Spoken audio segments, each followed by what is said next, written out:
அப்போ இதில் இன்றைக்கி நாமளும் வந்து இங்கே புரிஞ்சுக்கணும். இதே க்ரைட்டீரியா நீங்கள் நம்ம ஊரில் இருக்கக்கூடிய சுச்சுவேஷனோட மெர்ஜ் பண்ணி பாருங்கள்.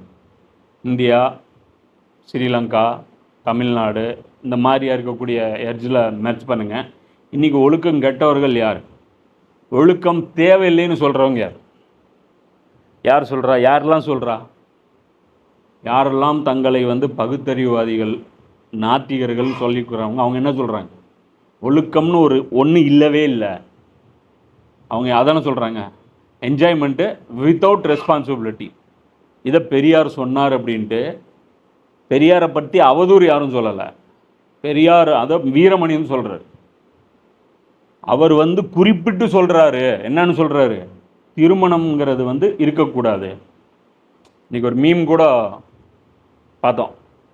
ஒரு பையன் ஒரு பொண்ணு, இந்த பொண்ணோட அண்ணன் ஒருத்தன் இருக்கிறான். அந்த பையன் கூட அந்த பொண்ணு வந்து சுற்றிட்டு இருக்குது. அவங்க அண்ணன் வந்து பார்த்துட்டு என்னம்மா இது அப்படிங்கிறேன். கல்யாணம் பண்ணிக்கோயோ, 2 பேரும் கல்யாணம் பண்ணிவிட்டு வாழுங்க அப்படின்ன உடனே அவர் சொல்கிறான், அந்த பையன் சொல்கிறான், ஒரு கயிறு தான் உனக்கும் எனக்கும் இருக்கக்கூடிய ஒரு பந்தத்தை வந்து அது உறுதிப்படுத்தும் அப்படின்னா அப்படிப்பட்ட உறவு எனக்கு வந்து தேவையில்லை அப்படின்னு சொல்கிறான். எதுக்கு? அந்த தாலிக்கு. அடுத்து அந்த பொண்ணு சொல்லுது, சரி தாலி வேணாம், கயிறு வேணாம், ரிஜிஸ்டர் ஆஃபீஸில் போய் கல்யாணம் பண்ணிக்கலாம் அப்படின்னு சொல்லும்போது ஒரு பேப்பர் தான் உனக்கும் எனக்கும் இருக்கக்கூடிய அன்புக்கு வந்து சாட்சியாக இருக்கும் அப்படின்னா அந்த உறவு எனக்கு வேண்டாம் அப்படிங்கிறான். அடுத்து சொல்லுது, சரி வேண்டாம், எங்கள் வீட்டுக்காவது வா, எங்கள் சொந்தக்காரங்களுக்கு வந்து முன்னாடி வந்து நீ டிக்ளேர் பண்ண, நாம் 2 பேரும் கல்யாணம் பண்ணிக்கிட்டோம், அதாவது நாம் 2 பேரும் சேர்ந்து வாழ போகிறோம் அப்படின்னு சொந்தக்காரங்க முன்னாடி டிக்ளேர் பண்ணு அப்படின்னா அவன் என்ன சொல்கிறான், மற்றவங்களுக்கு காட்டுறதுக்கு தான் உன் மேலே நான் அன்பு வச்சுருக்கணும் அப்படின்னா அந்த இது வந்து எனக்கு தேவையில்லை அப்படிங்கிறான். சொல்லிட்டு சொல்கிறான், ஒன்று பார், நான் உன்னை நேசிக்கிறேன், இதுதான் நிஜம், இது மட்டும்தான் நிஜம் அப்படின்ட்டு போகிறான். அந்த பொண்ணு வந்து பாருண்ணா என்னை எவ்வளோ நேசிக்கிறார் இவர் அப்படின்னு.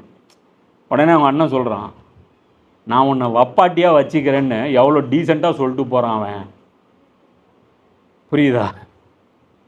புரியுதா? அவன் நான் உன்னை வப்பாட்டியாக யூஸ் பண்ணிக்கிறேன்னு சொல்லி இதை விட டீசெண்டாக சொல்ல முடியாது. அதுதான் நான் ஆச்சரியமாக பார்த்துட்டு இருக்கேன். இப்படி ஒன்றை கூமுட்டி ஆக்கிட்டு போயிட்டுருக்கிறான் அவன் அப்படின்னு. இதுதான் இந்த பகுத்தறிவாதர்களுடைய நிலைமை.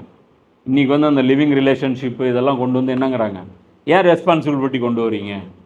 ஃபஸ்ட்டு என்னங்கிறாங்க, ஆணை வந்து போட்டு நசுக்குன்னு நசுக்கிறாங்க. இன்றைக்கி பெண்ணுக்கு உரிமை தூக்கி கொடுத்து கடைசியாக என்ன ஆகிப்போச்சு, கொலாப்ஸ் ஆகிப்போச்சு குடும்ப அமைப்பு. இன்றைக்கி வந்து என்ன ஆகிப்போச்சு, ஒன்றுமே இல்லை. என்ன இது எந்த அளவுக்கு இன்றைக்கி தரம் கெட்டு போயிடுச்சு அப்படின்னா, இன்றைக்கி நம்முடைய ஃபஸ்ட்டு ஃபேமிலினா யார் தெரியுமில்ல? கொஞ்சம் நாலேஜ் இருக்கிறவங்களுக்கு தெரியும் ஃபஸ்ட்டு ஃபேமிலினா யாருன்ட்டு. இந்த ஃபஸ்ட்டு ஃபேமிலி வந்து அவங்க ஒரு சினிமா எடுக்கிறாங்க, அதில் வந்து அவங்க எதை ப்ரொமோட் பண்ணுறாங்க. அதே வந்து அந்த சென்னையில் அந்த ப்ரைடு இது நடத்துது இல்லையா, அதாவது தாங்கள் வந்து கேடு கெட்டவர்களாக இருப்பதை பெருமையாக அவங்க அறிவிக்கிறாங்களாம். கேட்டால் என்னங்கிறாங்க, ப்ரைட் மூமெண்ட்டு. அதாவது அவங்க என்ன சொல்கிறாங்க அப்படின்னா, நாங்கள் பெருமைப்படுறோம் அப்படின்னு. என்னடா பெருமைப்படுறீங்கள? நான் ஆம்பளையாக இருந்து பொம்பளையாக மாறினதை நான் பெருமைப்படுறேன் அப்படின்னு. ஏன்டா பெருமைப்படுறீங்க அப்படின்னு கேட்டால், ஏன் எங்களுக்கு உரிமை இல்லையா அது இதுங்கிறோம். அதே தான் நாம் கேட்குறோம். நாங்கள் இத்தனை நாளாக ஆம்பளையாக இருக்கோம், என்றைக்காவது நாங்கள் ஒரு ஊர்வலம் போய் நாங்கள் ஆம்பளையாக இருக்கிறோன்னு சொல்லிட்டு ப்ரைடு மூமெண்ட் நாங்கள் நடத்தியிருக்கோமா? இல்லை ஊருக்குள்ளே பொம்பளைங்க என்றைக்காவது போய் நாங்கள்லாம் பொம்பளையாக இருக்கோன்னு சொல்லிட்டு அவங்க ப்ரைட் மூமெண்ட்டு நடத்தியிருக்காங்களா? இல்லை. நீங்கள் என்ன கருமமாக வேணாலும் இருந்துட்டு போங்க. மொத்தம் 46 ஜாதி இருக்குது உங்களுக்குள்ள. அதில் என்னத்தையோ ஒன்று நாயா நரியா பன்னியா எதையோ ஒன்று இருந்துட்டு போங்க, வீட்டில் இருந்துட்டு போங்க. அதுக்கு என்னத்தை போய் ரோட்டில் வந்துட்டு ப்ரைட் மூமெண்ட்டு? இதுக்கு முன்னாடி ஆண்கள் நடத்துனாங்களா? இதுக்கு முன்னாடி பெண்கள் நடத்துனாங்க. நாங்கள்லாம் ஆண்கள், நாங்கள்லாம் பெண்கள்னு யாராவது நடத்துனாங்களா? நாங்கள்லாம் அதுகள் அப்படின்ட்டு நீங்கள் ஏன் வரீங்க? புரியுதா? நீங்கள் வந்து 46+, இன்னும் உங்களுக்கு ப்ளஸ்ஸு தான் இருக்குது. இன்னும் வந்து அது கண்டுபிடிக்கப்படலை. இன்னும் எத்தனை இனம் இருக்குது அப்படின்னு. எப்படி கடலில் ஜீவராசிகள் எத்தனை இருக்குதுன்னு இன்னும் கண்டுபிடிக்க முடியலையோ, அது மாதிரி இதுங்களுக்குள்ளே எத்தனை பாலினம் இருக்குது, இவங்களுக்குள்ளே எத்தனை பைத்தியகாரத்தனங்கள் இருக்குது, இன்னும் இவங்களுடைய அந்த மனவியாதிகள் எத்தனை லிஸ்ட்டு இருக்குது அப்படிங்கிறது இன்னும் முடிவுக்கு வரல. ஸோ இது ஒரு விஷயம் புரிஞ்சுக்கணும். இன்றைக்கி வந்து இந்த கல்ச்சரை கொலாப்ஸ் பண்ணக்கூடிய அந்த வேலையை வந்து யார் பண்ணுறாங்க? நிறைய பேர் பண்ணுறாங்க. இதில் வந்து பார்த்திங்கன்னா ஒரு பக்கம் இந்தியா வந்து பார்த்திங்கன்னா ஒரு கல்ச்சருக்குள்ளே வாழ்கிற நாடு. இந்த இந்து மதம் அதாவது என்னமோ புரியுதா, அதுக்குள்ளே இருக்கக்கூடிய குறைபாடுகள்லாம் ரெண்டாம் பட்சம். ஆனால் ஒரு மினிமம் கல்ச்சர் அவங்க மத்தியில் இருக்குது. ஆனால் அதை விட டேஞ்சர் எது அப்படின்னா கல்ச்சர்லாம் இருக்குது. அது மாதிரி இருந்தீங்கன்னா அது கொடூரமாக, அது வந்து கொடூரத்தில் கொண்டு போய் விட்டுரும். இப்போ இன்றைக்கி சினிமாக்கள்லாம் எந்த அளவுக்கு தரம், இன்றைக்கி ஒரு இப்போ கூகுள் டிவியில் ஃப்ரண்ட்டில் ஒரு ஆடு வருது.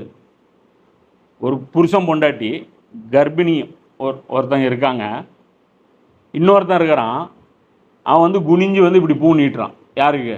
அடுத்தவன் பொண்டாட்டிக்கு. இது லீகலு இந்திய சட்டத்தில். இந்துத்துவ சட்டம் கூட நடைமுறையில் இருந்துச்சுன்னா கூட இவ்வளோ அநியாயம் இருக்கு. புரியுதா? இந்துத்துவா அதாவது இந்து மதத்துடைய சட்டங்கள் இருந்தால் கூட இந்த நாடு வந்து இவ்வளோ நாசமாக போக. இது வந்து நீதிமன்றத்தில் வந்து இது அன்னைக்கு இதுனா இதெல்லாம் 4-5 வருஷமாக பயங்கர உச்சத்தில் போயிட்டுருக்கு. இன்றைக்கி வந்து ஒரு பெண் வந்து தன்னுடைய வீட்டில் இன்னொரு ஆண் மகனை உள்ளே கூட்டிகிட்டு வந்தால் கணவனுக்கு கேட்பதற்கு உரிமை இல்லை. இது வந்து நீதிமன்றம் சொல்லுது. இதுக்கு பேர் என்ன அப்படின்னா உறவு, அதாவது திருமணம் தாண்டிய, அதாவது இது தாண்டிய உறவு, என்னமோ ஒரு கருமம் தாண்டிய உறவு அது. அதில் அவர் சொல்கிறாரு, அதாவது மிகப்பெரிய அறிவாளிகள் அவங்கெல்லாம், சுபவீரபாண்டியன் போன்றவர்களாம் சொல்கிறாங்க, கள்ளக்காதல் நல்ல காதல்னு இல்லை, காதல்னா காதல் தான். இது எவ்வளோ பெரிய ஃபசாதில் கொண்டு போய் விடும் தெரியுமா?